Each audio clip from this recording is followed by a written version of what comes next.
ये आप बताइए कि आप उस वक्त वालेकुम अस्सलाम। ये जो नेशनल फाइनेंस कमीशन को आप हेड कर रहे थे और चेयरमैन थे आप इसके, ये आप किस हैसियत में कर रहे थे? निज़ाम साहब बहुत शुक्रिया। मैं उस वक्त जब नेशनल कमीशन तश्कील नहीं हुआ था तो मैं एडवाइज़र टू प्राइम मिनिस्टर था ऑन फाइनेंस, जिस तरह अभी हफीज़ शेख साहब हैं। तो फिर मुझे फाइनेंस मिनिस्टर इलेक्ट किया गया। मैं सेनेटर बना पहले, फिर मैं फाइनेंस मिनिस्टर बना, और जब मैं फाइनेंस मिनिस्टर बना तो फिर मुझे चेयरमैन लगाया गया था। तो उससे पहले उन्होंने कहा था कॉन्स्टिट्यूशनली ये चीज़ जो है वो पैलेटेबल नहीं है। तो गोया कि ये जो एतराज़ अब किया जा रहा है हफीज़ शेख साहब पे, ये तो फिर जेन्युइन है, क्योंकि अगर उस वक़्त आपको महज इसीलिए कि आप इलेक्टेड हों और उनको वज़ीर बनाया जा सके ताकि आप ये फाइनेंस कमीशन के चेयरमैन बन सकें, तो आज भी सूरत हाल यही है जो रज़ा रब्बानी साहब और बास और लोगों ने कहा है कि गैर आइनी है।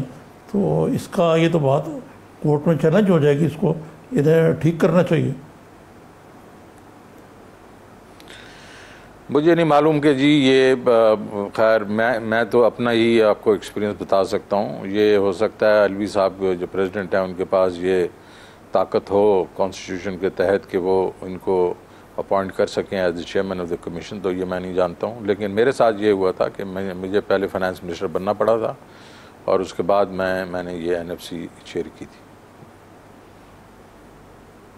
गोया कि अगर फ़र्ज़ करें आप सेनेटर ना होते और मुकम्मल वज़ीर ना बनते और एडवाइज़र रहते, तो फिर यूसुफ गिलानी गालिबन प्राइम मिनिस्टर थे उस वक्त, उनको हेड करना पड़ता है इस कमीशन को। जी मेरे ख्याल में पहले भी जो कई ये कमीशंस बने थे उनको प्राइम मिनिस्टर्स ने ही हेड किया था। नवाज शरीफ ने भी किया, जुल्फ़िकार अली भुट्टो ने भी किया, तो ये पहले हो चुका है। जी जी। अच्छा तरीन साहब ये ज़रा तो ये बताएं कि इस वक्त जी निज़ामी साहब ये बताएं कि ये जो जिस वक्त आपने ये बनाया है नेशनल कमीशन था, उसमें बड़ी कहते हैं कि तारीख़ी तब्दीलियाँ लाए आप। मसलन है कि प्रोविंसेस को का जो शेयर है वो 850 बढ़ा के अरब से बढ़ा के 1250 कर दिए, और उसमें इजाफा होना था हर साल, और भी उसमें कुछ डेवोल्यूशन की गई।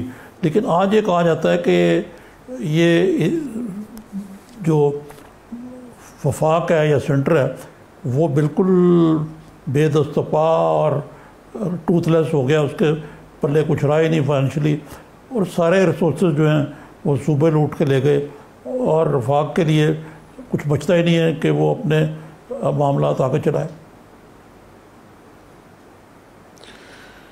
देखिए यही फंडामेंटल जो है ना इशू है, जो कि हमें आज मैं 10 साल हो गए हैं और मैंने कभी NFC 7th NFC के ऊपर मैंने कोई कमेंट्री नहीं की। आज मैं आपके साथ इसलिए कर रहा हूँ कि ये शक व शुबात जो हैं इनको तो रिमूव किया जाए और ज़रा बैकग्राउंड दिया जाए।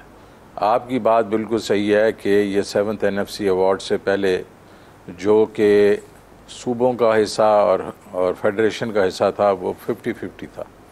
वैसे तो पेपर पे ये था कि 46.25 जो है वो सूबों का है और 53.75 जो है वो फेडरेशन का है, लेकिन ज़कात कहता हूँ ऑक्ट्राय और ज़िला टैक्स हटा दिया गया था और फेडरेशन ने कहा था हम ये पे करेंगे, और वो 3.75 बनता था, तो 50-50 था। जिस वक्त मैंने ये वो संभाला तो उस वक्त जो शेयर था 50-50।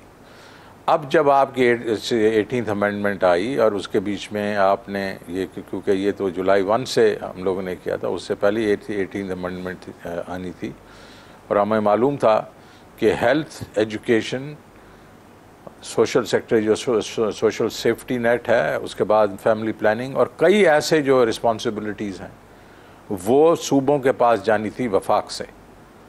तो आप ये तो नहीं कर सकते थे कि आप उनको रिस्पॉन्सिबिलिटीज़ दे दें और उनको पैसे ना दें। तो ये जो 50% को 57.5 किया गया, तो ये इसी वजह से किया गया कि उनको ये सारी रिस्पॉन्सिबिलिटीज़ दी गई थी।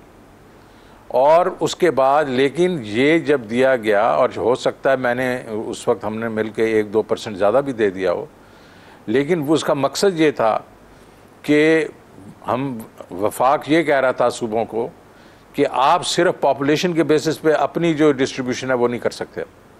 अब आपको मल्टी इंडिकेटर क्राइटेरिया लाना पड़ेगा, और हम उसके बीच में 3 और एरियाज लेके आए। जो 100% जो था पॉपुलेशन पे होना था, उसको हम 82 पे लेके चले गए। 10% जो है वो पॉवर्टी के लिए, जो गरीब जहाँ गुर्बत ज़्यादा है उन सूबों को दिया जाए।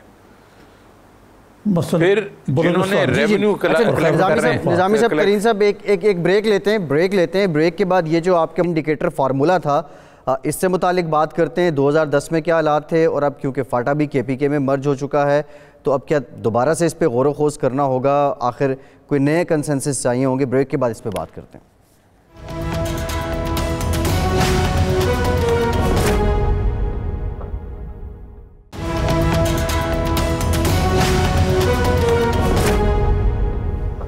ब्रेक के बाद एक बार फिर से आपको खुशामदीद कहेंगे। ब्रेक से पहले तरीन साहब, आप बात कर रहे थे कि 2010 में आपने मल्टी इंडिकेटर फार्मूला दिया, ज़रा आम लोगों को समझा दें वो क्या था, और उससे पहले क्या होता था, कैसे ये तकसीम होती थी? देखिए जी, मैंने पहले आपको बताया कि ये जो आपका NFC है ये 2 हिस्सों में होता है। एक वर्टिकल, आप उसको डिस्ट्रीब्यूशन कहते हैं, कि वफाक और सूबों में कितनी ये जो आपके आमदन है वो कैसे तकसीम होगी। और वो मैंने आपको कहा कि ये पहले 50% थी, और फिर हमने उसको 57.5% किया प्रोविंसेस के लिए, और 42.5 किया फेडरेशन के लिए। सूबों में आपस में कैसे तकसीम करते थे, वो एक ही क्राइटेरिया था, वो था पॉपुलेशन। 100% जो था वो पॉपुलेशन पे था। 3 छोटे सूबे कहते थे कि इसके साथ और क्राइटेरिया भी होना चाहिए। वो ये कहते थे कि गुर्बत भी बीच में होनी चाहिए, वो रेवेन्यू जो कलेक्ट करता है उस प्रोविंसेस को, और जिन प्रोविंस वो करते हैं उनको भी मिलना चाहिए। और बलूचिस्तान ये कहता था कि हमारे पास इलाका तो 44% है, हमारे पॉपुलेशन थोड़ी है, तो इन्वर्स पॉपुलेशन डेंसिटी, कि हमें सर्विसेज जो देनी पड़ती हैं उस पर ज़्यादा खर्च आता है, तो उसके भी कुछ बीच में कंपोनेंट होना चाहिए। तो ये 4 उन्होंने कहा हिस्से होने चाहिए।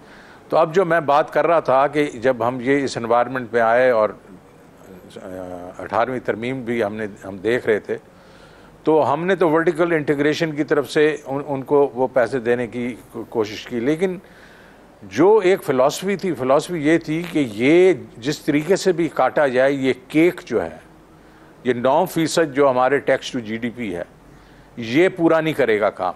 बिकॉज नॉन डेवलपमेंट एक्सपेंडिचर ही उस वक्त को 12.5-13% था। तो हमने इस केक को बड़ा करना है, मिल के बड़ा करना है।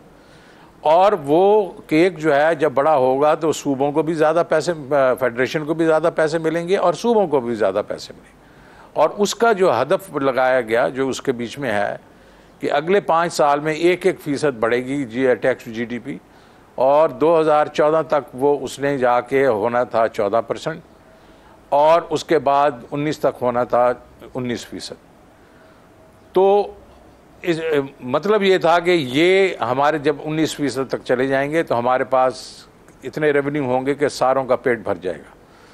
फिर जो एक और उसमें हमने वो कहा कि और जो क्राइटेरिया था वो ये कि फेडरेशन जो है और प्रोविंसेस भी, लेकिन फेडरेशन खासकर अपना नॉन डेवलपमेंट एक्सपेंडिचर कम करेगी, क्योंकि जो उन्होंने रिस्पॉन्सिबिलिटीज़ प्रोविंसेस को दी हैं वो उनको पास ऑन करके वो मिनिस्ट्रियाँ जो है वो बंद हो जाएंगी, ये सारे एक्सपेंडिचर ख़त्म हो जाएंगे। और एक बिलखसूस स्टेट ओन एंटरप्राइजेस के लॉसेस जो हैं उनको ख़त्म कर दिया जाएगा, उनको प्रॉफिट में लेके जाया जाएगा। और प्रोविंसेस को भी ये कहा गया कि आप भी जाके एग्रीकल्चर और जो प्रॉपर्टी टैक्सेस हैं उस पर कलेक्शन ज़्यादा करें और अपने रेवेन्यूज़ बढ़ाएं। और इन सारी चीज़ों को रिव्यू किया जाएगा हर क्वार्टर, हर मतलब 3 महीने के बाद। लेकिन और इसके आउटकम जो हमने ये किए, तो आउटकम ये हुए कि फेडरेशन ने ज़्यादा पैसे दिए, प्रोविंसेस ने 4 चीज़ों का क्राइटेरिया किया, उसमें पंजाब ने ज़ाहिर है अपना जो शेयर है 100% से पॉपुलेशन से 82 पे लेके आ गए।